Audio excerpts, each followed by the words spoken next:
Voodoo by Frederick Brown. Mr. Decker's wife had just returned from a trip to Haiti, a trip she had taken alone to give them a cooling-off period before they discussed a divorce. It hadn't worked. Neither of them had cooled off in the slightest. In fact, they were finding now that they hated one another more than ever. "Half," said Mrs. Decker firmly. "I'll not settle for anything less than half the money plus half the property." "Ridiculous," said Mr. Decker.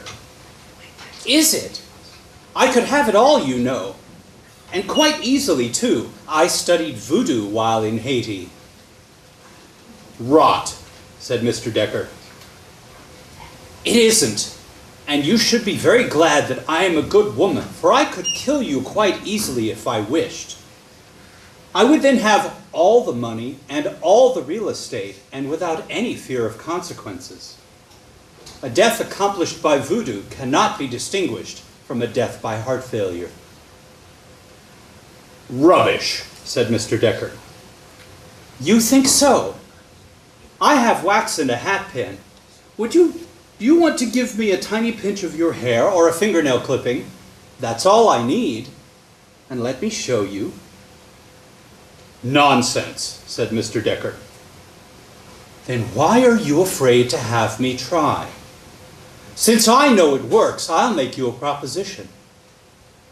If it doesn't kill you, I'll give you a divorce and ask for nothing.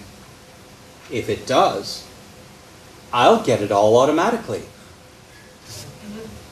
"Done," said Mr. Decker. "Get your wax and hat pin." He glanced at his fingernails. "Pretty short.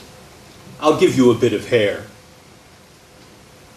When he came back with a few short strands of hair in the lid of an aspirin tin, Mrs. Decker had already started softening the wax. She kneaded the hair into it, then shaped it into the rough effigy of a human being. "You'll be sorry," she said, and thrust the pin into the chest of the wax figure. Mr. Decker was surprised, but he was more pleased than sorry. He had not believed in voodoo, but being a cautious man, he never took chances. Besides, it had always irritated him that his wife so seldom cleaned her hairbrush.